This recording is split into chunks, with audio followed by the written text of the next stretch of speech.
So where do we need to start with ourselves to start improving who we are in our households? So I think it's a great question. That's a big question that can Yeah. go in. It's like an oak tree, right? Yeah. It's one thing, but it's also several branches. But Right. the trunk is yourself, right? If and what a lot of men will do, and this was me included too, is I would try to selflessly serve everybody else and never serve or lead myself, and that leads to people that you're leading really hungry and thirsty because you're not doing it well. So I think every man needs an anchor, right? And Yep. for me, it's fitness and faith. Yep.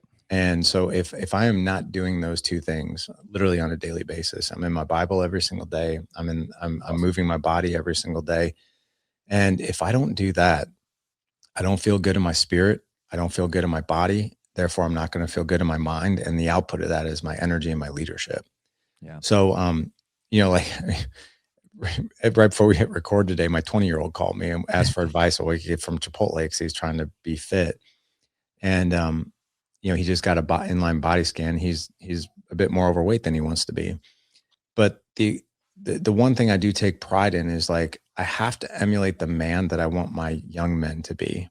Yeah. Right. So like, and if I'm not doing that, then they're not going, no matter what I say, because it doesn't matter whatever, it's not what it's about what we teach. It's about what they catch. So it's about, it's not what's about being taught. It's about what's being caught. Mm. So, I have to lead myself. That's priority number one. That's not selfish. That's selfless Yep. because my output has to be good for them.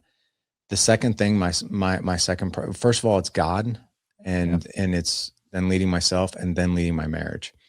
What a lot of couples do, and I think it's human nature. Once we get married and then we start having kids, the frying pans of our marriage get put on the back burner and we put those kids on the front. The Right. problem with that is that those burners never change, or we never give attention to that back burner.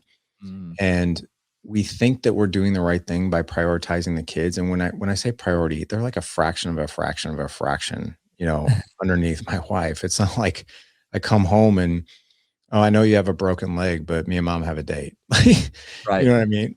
Excuse me. It's not that. And plus, there are times where your kids are going to need more of your attention. And Right. there are times your marriage is going to need more attention. But um, the way my wife view our marriage is we are the walking, talking 3D motion picture of what a healthy relation could look like or a really bad one could look like. Mm. Yep. So we purposely, intentionally, and wholeheartedly love each other with everything that we have. And I fulfill her three basic needs as a wife because what she needs from me is to be seen, heard, and safe. She needs those things from me. And for me, I need to be respected. That's why she won't disagree with me, even if she disagrees with me in front of the kids. That's out of respect. She'll do that privately. She also knows a man needs appreciation and physical affection. Yeah. But I can't expect her to fulfill my needs unless I'm fulfilling hers and vice versa. Right. So we communicate well, right? We conflict resolute really well. There was even this thing. My wife and I hardly ever argued. That wasn't always so, but it's because I Yeah. didn't know the skills. But it's about 6 years ago. My 20-year-old, I think he was 14 at the time. My wife and I were in a pretty heated discussion in our like on our deck outside. Our kids were playing, and my 14-year-old, who's now 20, came up the stairs, and we weren't yelling or anything like that, but he could tell that there was tension, and he stopped in his tracks. He's like, "Are you guys okay?" And I was like, "Not really right now." And he goes, "Are you fighting?" And I was like, we're disagreeing right now. I was like, "We're not fighting." And he goes, "Are you gonna get divorced?" Yeah. I was like, I was like, "What?" And I was like, "No, man. Like, we don't give these kids any indication. In fact, it's the opposite. We have a goal to gross them out as much as possible, and no kidding around." That's And awesome. I said, I look at my wife and I said, "Hey," I just kind of whispered. I was like, "Can he sit down and watch us go through this? Like, watch us resolve?" And she's like, "Yeah." And I said, "Ethan," I was like, "have a seat." And he's like, "Why?" I was like, "We're disagreeing, but I want you to watch how we get through this." And he's like, "Okay." And he pulled up a seat. I don't even Mm. remember what the thing was my wife and I were disagreeing about, but we Probably went get through in a this. hot tub or something. No, just kidding. Yeah, good one. Yeah. No.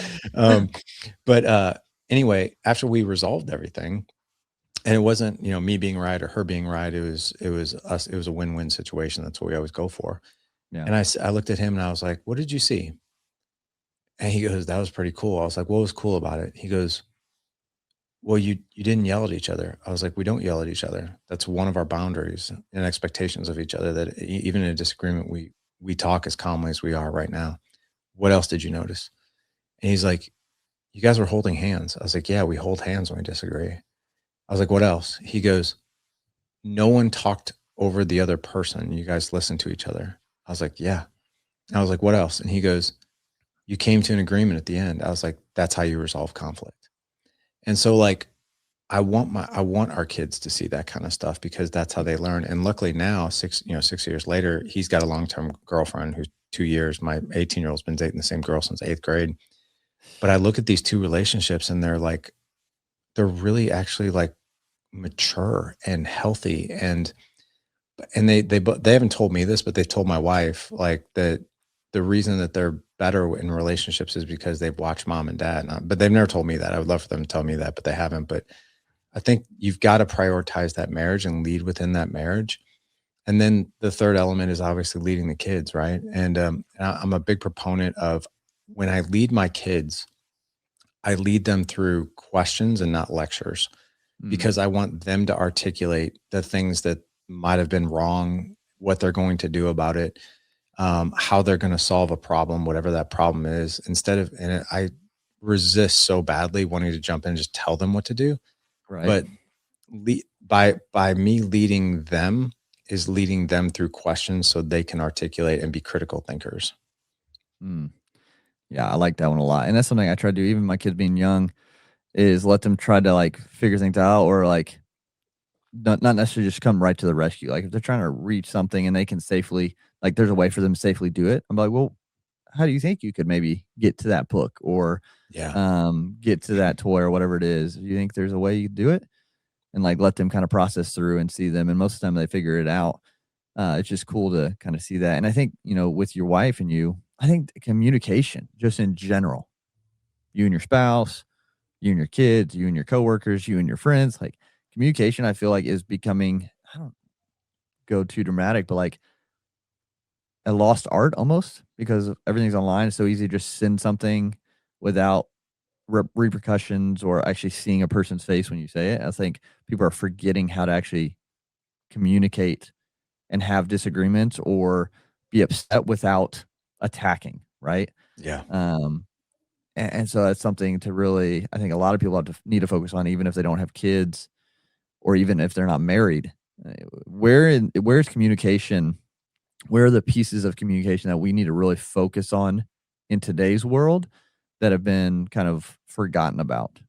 I know, like you just mentioned, for one, being calm, right? Not talking over raise your voice. Is there other things with communication that with our kids, spouses, just people in general that we can improve upon or think about when we're doing it?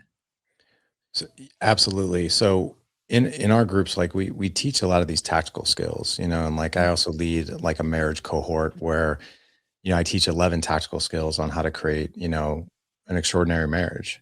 right. And a lot of it has to do with the way that we operate within communication. So, and I'm also going to quote GS Youngblood. I'm a huge fan of his work, huge fan of his work. I've had him on the podcast. We hosted an event called the Men's Forge a couple months ago. He was one of the speakers, but I love that guy. He wrote a great book called The Masculine in Relationship. That book will change your life. It's so good. And he keeps things really simple too. So, like his book, The Masculine Relationship, he has what he calls the three-part blueprint.